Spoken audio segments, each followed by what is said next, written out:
Holy shit. This thing is crazy. Look how big it is already. Huge. It's freaking huge. It's not even legendary yet. Wait till we get the legendary roll on it.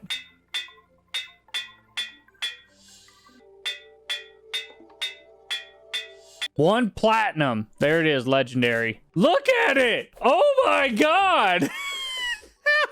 Dude, I just want to go hit something with this. So this might be our Duke Fishron weapon, maybe. I want to see what happens with the Deuce one more time. I just want to see how much damage this is actually going to do. I don't think this is the way to beat him, but I still kind of want to see what happens.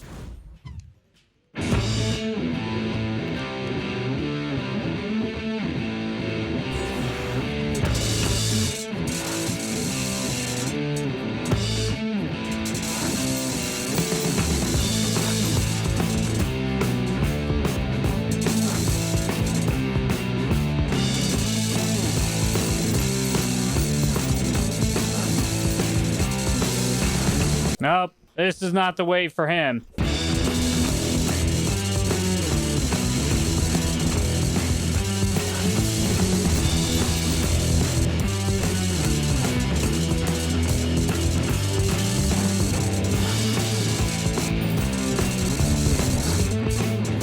Huh.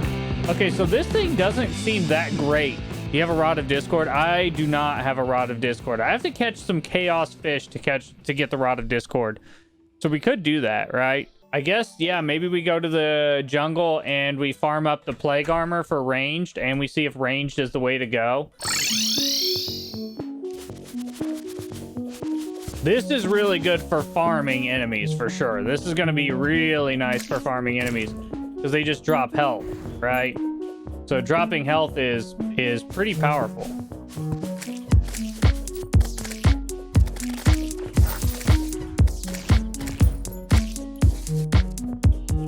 There's a plague bringer. There he is.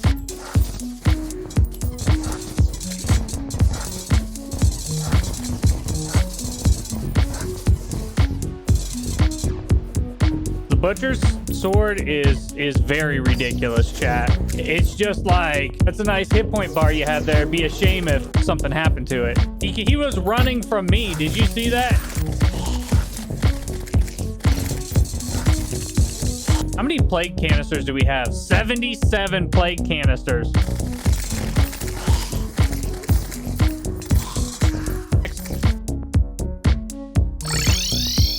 All right, so we're gonna take Plague Reaper, Plague Reaper, Plague Reaper. There we go. Let's go ahead and throw this on. Reduces damage caused done to you by the plague. 15% increased range damage, 5% increased range critical strike chance, 25% reduced ammo usage, 5% increased flight time. Enemies receive 10% more damage from ranged projectiles when afflicted by the plague. Getting hit by plague cinders causes plague cinders to rain from above. Press none to blind yourself for 5 seconds to massively boost your range damage. This has a 25-second cooldown. Holy shit. Now then, you guys said there was a weapon with the Xeno Popper, and that could make the Vortex Popper. Okay, let's go ahead and make the Vortex Popper and see what that does. I want to check that one out.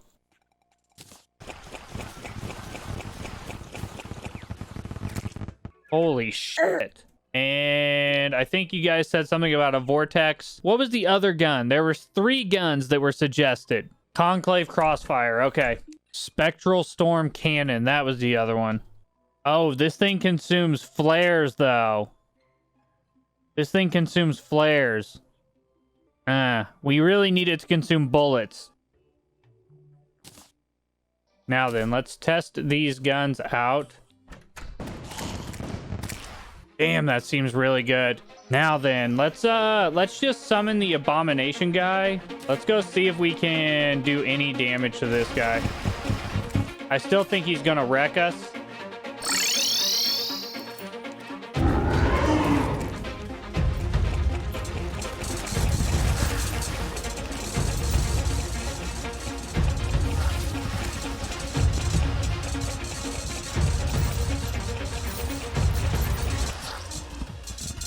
God damn. He just deals so much damage. So I think we're going to do the Vortex Popper on Duke Fishron. I think that's the way to go.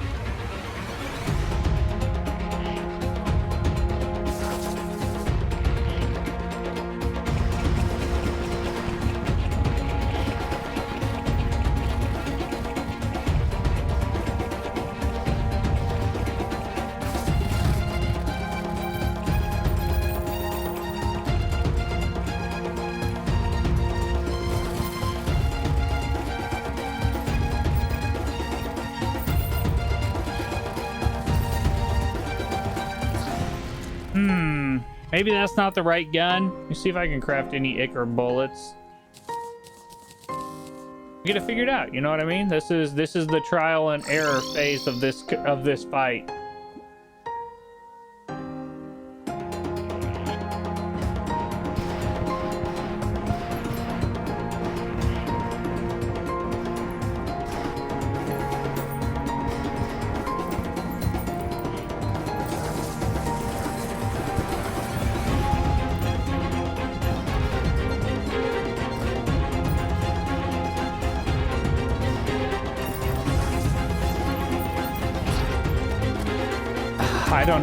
I don't know. That's definitely not doing any better. Let's try the melee loadout for Duke Fishron and see how it plays out, just because it gives us so much more defense.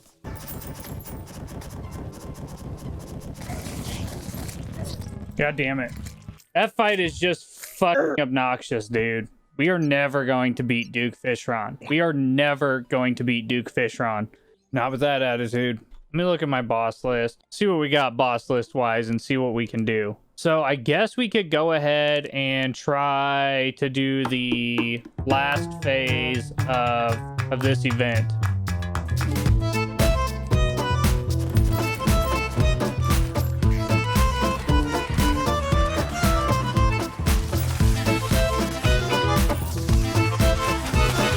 Maybe make the fire gauntlet? Yeah.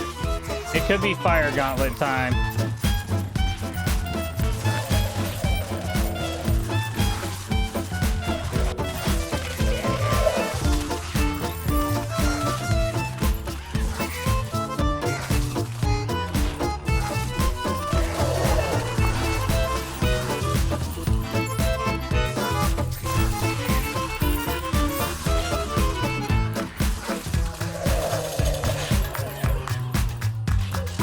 God damn, this gets way hard. Damn. All right, well, that's not gonna happen either. Let's see here. What do we need to make the fire gauntlet? We might just be able to craft that. Increases melee knockback and inflicts fire damage on attack. 14% increased melee damage. 10% increased true melee. I know this sounds stupid, but does anybody have any like tips for how the hell I'm supposed to actually beat the bosses at this stage of the game? Like, I'm honestly at a loss for how to deal with some of these bosses at this point. How do we spawn this guy? Pick up 3 abyssal shadows, which are dropped by aquatic hallucinations in the aquatic depth. So let's go check that out.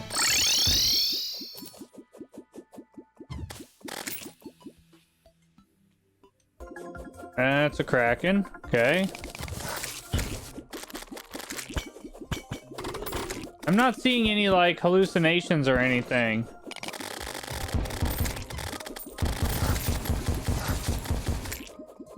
What the hell was that? I didn't even see it. We killed it so fast. That thing had a lot of HP, though. Let's see here. What is this? Summons a mountable whale. Neat. That's pretty cool. Yeah, I don't know, chat. I feel like I maybe not far enough in the game to summon those bosses.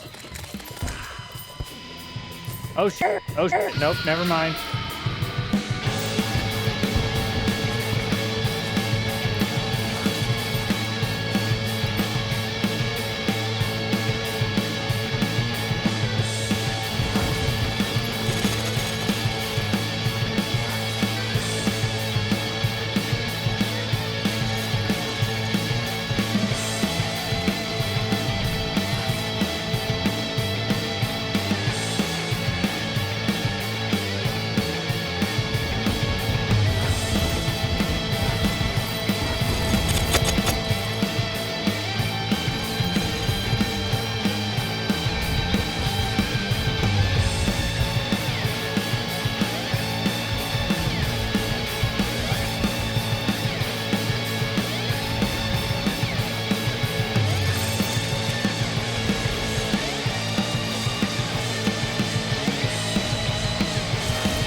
Easy, easy. No, it's just Thorium bosses just aren't on the same level as Calamity bosses. They just aren't. So you can just vaporize those guys. Pressing the encase key will place you in an impenetrable shell. While encased, you can't use items or health potions. Life regeneration is heavily reduced and damage is nearly nullified. Leaving the shell will greatly lower your speed, damage reduction, and damage briefly. Leaving the shell will prohibit the use of the shell again for 20 seconds. So hang on. This sounds insane. Okay, so this just buys us time. That's kind of the purpose of this thing. Okay. That's interesting. All right, let's look at our boss list again and kind of see where we're at. Plaguebringer, we haven't killed Duke Fishron. Astrum Deuce. Man. I mean, we're basically on these bosses. There has to be something to the Plaguebringer Goliath that I'm doing wrong, right? Fire. Maybe the Gauntlet is just a big DPS increase and I didn't understand it. So let's go back to the jungle, and what we're going to do is we're going to practice this fight some.